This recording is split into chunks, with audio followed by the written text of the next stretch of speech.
Bismillahirrahmanirrahim. Assalamualaikum warahmatullahi wabarakatuh.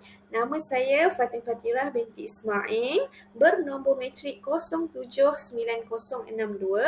Tajuk artikel yang saya pilih, Pembelajaran Abad ke-21 dalam Kepelbagaian Budaya, Harapan dan Cabaran, yang ditulis oleh Profesor Datuk Dr. Abdul Halim Tamuri, Rektor Kolej Universiti Islam Antarabangsa Selangor, Kuis.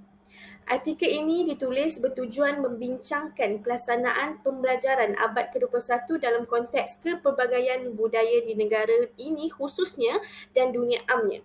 Pembelajaran abad ke-21 bertujuan mewujudkan perpaduan antara kaum dan etnik bagi memupuk sikap positif dan rasa hormat terhadap pelbagai etnik, bangsa dan budaya. 4. Cabaran utama yang dihadapi ialah isu yang pertama, Islamofobia. Yang kedua, hubungan yang renggang antara murid Islam dan bukan Islam. Ketiga, budaya generasi abad ke-21. Dan yang keempat, jurang persepsi dan ilmu dalam pengajaran dan pembelajaran. Secara umumnya, zaman kini pengaruh media massa dan juga media sosial adalah amat besar ke atas generasi muda, khususnya golongan murid dan remaja. Berbanding dengan generasi terdahulu, proses pendidikan, sosialisasi dan kematangan pada masa kini berlaku dengan keadaan yang berbeza-beza berdasarkan kepada faktor persekitaran dan budaya yang ada. Kewujudan bahan-bahan dari dalam atau luar negara menerusi laman web dan pelbagai aplikasi media sosial yang ada telah menimbulkan masalah yang besar kepada perkembangan masyarakat, khususnya dalam kalangan remaja masa kini.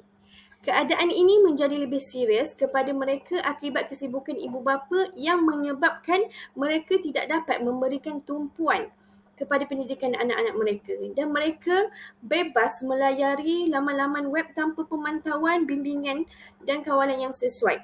Dalam pendidikan pula, impak yang paling jelas ialah perubahan cara dan pendekatan pengajaran guru-guru kerana situasi pada masa kini juga telah merubah pengajaran dan kesannya kaedah pembelajaran murid-murid. Keadaan ini memberikan pengaruh yang besar kepada pelaksanaan kurikulum sistem pendidikan yang ada dan proses kemenjadian murid-murid. Dan kini PAK 21 telah menjadi satu isu yang hangat dalam dunia pendidikan kerana ia dilihat mampu memenuhi keperluan pendidikan pada masa kini. Di samping membawa perubahan baru dalam dunia pendidikan, PAK 21 dikatakan sebagai proses pembelajaran yang berpusatkan kepada murid. Terdapat beberapa elemen yang diterapkan iaitu komunikasi, kolaborasi, pemikiran kritis, kreativiti serta aplikasi nilai murni dan etika. Elemen-elemen ini juga disebut sebagai standard asas dalam PAK 21. Seterusnya, pembelajaran abad ke-21 juga bertujuan mewujudkan perpaduan antara kaum dan etnik bagi memupuk sikap positif dan rasa hormat terhadap perbezaan etnik, bangsa dan budaya. Al-Quran secara jelas menyatakan manusia dijadikan daripada pelbagai kaum dan kelompok dengan tujuan untuk saling mengenal antara satu sama lain. Kepelbagaian budaya merangkumi pemahaman, penghargaan dan penilaian terhadap budaya seseorang dan etnik masyarakat. Sistem pendidikan juga berhasrat untuk membentuk individu penyayang yang dapat menyumbang kepada kesejahteraan komuniti dan negara. Pendekatan positif dan suasana kondusif dengan murid-murid perlu diwujudkan agar mereka dapat menerima maklumat, informasi, pandangan dan idea melalui proses pengajaran dan pembelajaran yang lebih berkesan. Terdapat beberapa cabaran PAK 21 dalam kalangan kepelbagaian budaya, antaranya pertama, isu Islamofobia dan prasangka terhadap orang Islam dalam kalangan orang bukan Islam menjadi semakin ketara selepas peristiwa 11 September 2001. Orang Islam telah dianggap sebagai pengganas. Prasangka buruk bukan hanya kepada orang Islam sahaja tetapi juga menyentuh soal agama Islam itu sendiri. Prasangka ini berlaku kerana masyarakat bukan Islam di Barat bahkan di Malaysia sendiri tidak mendapat penerangan yang jelas terhadap kesucian agama Islam. Hal ini kerana sumber dan saluran media Barat memberi gambaran yang buruk dan berat sebelah terhadap umat Islam dan agama Islam. Yang kedua, hubungan yang renggang antara murid Islam dan bukan Islam. Kurangnya pergaulan antara murid Islam dan bukan Islam, terutama selepas waktu sekolah. Kurangnya pengetahuan dan tidak memahami dengan mendalam mengenai budaya, amalan dan adab resam sesuatu kaum. Permasalahan hubungan yang renggang ini mungkin disebabkan murid tidak memahami konsep bersosialisasi dalam Islam.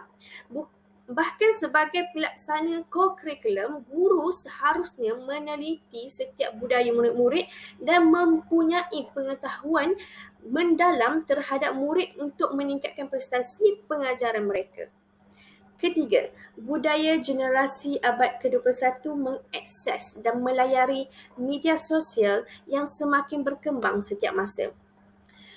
Mengikut statistik yang dikeluarkan pada tahun 2015, terdapat 0.4 juta orang menggunakan aktif Facebook, 3.5 juta orang pengguna Twitter dan 5.6 juta orang mengakses dan menjadi pengguna Instagram.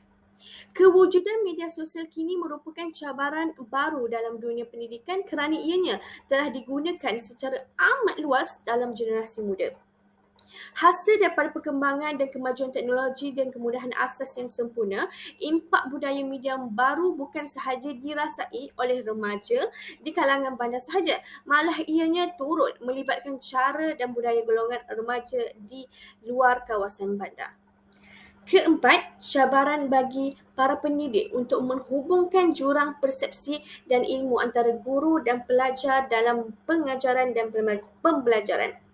Kewujudan sebagai saluran televisyen, radio dan ditambah pula jutaan laman web menjadi isu dalam pendidikan remaja, khususnya remaja-remaja Muslim. Dalam konteks Malaysia, penggunaan media sosial dalam kalangan rakyat Malaysia adalah amat yang tertinggi di dunia. Dijangka akan terus meningkat pada masa yang akan datang. Seeloknya, pembelajaran yang berkesan akan dapat memastikan murid-murid dibangunkan dengan sokongan yang mantap daripada pengajaran guru dalam dan di luar pengajaran. Peranan guru semakin mencabar kerana guru perlu menjadi pemudah cara yang efektif kepada murid dalam sesuatu aktiviti pembelajaran di dalam kelas malah di luar bilik darjah. Semua lapisan warga pendidik perlu mempersiapkan diri dengan pengajaran dan pembelajaran abad ke-21 kerana mereka adalah jentera pelaksanaan untuk segala dasar dan co-curriculum yang dibangunkan. Ringkasnya, terdapat 4 prinsip utama dalam pembelajaran abad ke-21. Yang pertama, pengajaran berpusat murid. Yang kedua, pembelajaran secara kolaborasi. Yang ketiga, pembelajaran secara konseptual. Yang keempat, integrasi dengan masyarakat. Terdapat 10 ciri pembelajaran abad ke-21 yang perlu difahami dan dilaksanakan oleh para pendidik. 10 ciri utama tersebut adalah seperti berikut. Yang pertama, berpusatkan pelajar. Yang kedua, penggunaan komputer. Yang ketiga, pembelajaran aktif. Keempat, pembelajaran kendiri. Kelima, persekitaran yang kondusif. Keenam, pelajar faham dan memahami arahan. Yang ketujuh, saling menghormati satu sama lain. Yang ke-8, pelajar bertanggungjawab terhadap pelajaran mereka. Ke-9, penilaian berasaskan pencapaian. Yang ke-10, yang terakhir, pembelajaran kolaboratif. Maka, pendekatan baru perlu dilaksanakan khususnya dalam kalangan murid-murid dan pelajar-pelajar di semua peringkat pendidikan. Harapan PAK 21 dalam kepelbagaian budaya. Seharusnya kita perlu mengenal dan perlu bantu-membantu antara satu sama lain agar kedamaian dan kemakmuran hidup bersama dapat dicapai. Ini selaras dengan firman Allah Subhanahu Wa Taala dalam surah Al-Hujurat ayat 49 yang bermaksud, wahai umat manusia, sesungguhnya kami telah menciptakan kamu dari lelaki dan perempuan dan kami telah menjadikan kamu berbagai bangsa dan bersuku puak supaya kamu berkenal-kenalan dan beramah mesra antara satu sama lain. Sesungguhnya yang paling mulia di sisi Allah ialah orang yang lebih takwanya di antara kamu bukan yang lebih keturunan atau bangsanya.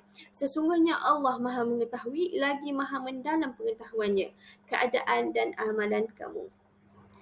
Jadi, apakah solusinya? Yang pertama, rakyat Malaysia perlu mempunyai perasaan tidak berbelah bahagi tentang identiti nasional dan berpegang teguh dengan prinsip rukun negara untuk memupuk perpaduan dan masa depan Malaysia. Yang kedua, untuk mempunyai perasaan berbelah bahagi terhadap identiti nasional ini, setiap murid perlu memahami sejarah Malaysia, berkongsi pengalaman dalam dan luar sekolah dan berkongsi aspirasi untuk masa depan Malaysia. Seterusnya, setiap murid tanpa mengira etnik, kepercayaan, taraf sosioekonomi atau lokasi harus berbangga menjadi rakyat Malaysia.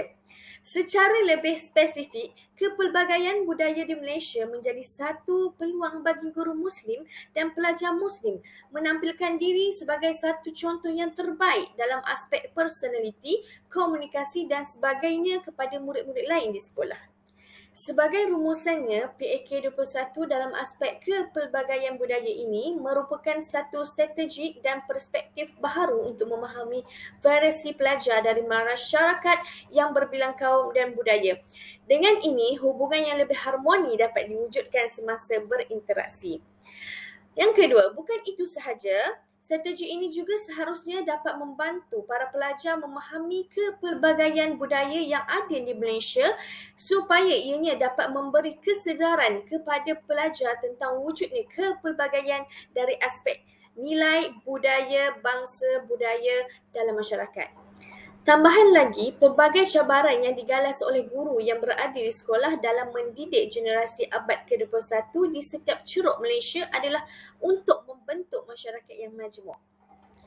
Ini bermakna PAK21 seharusnya mampu untuk mewujudkan suasana harmoni supaya pelajar merasakan mereka mampu untuk hidup bersama dengan orang yang berbeza etnik, suku, bangsa, bahasa, budaya dan agama agar agenda pendidikan negara iaitu pendidikan berkualiti, insan terdidik dan negara sejahtera dapat dicapai sehinggalah membentuk baldatun tayyibah wa rabbun ghafur.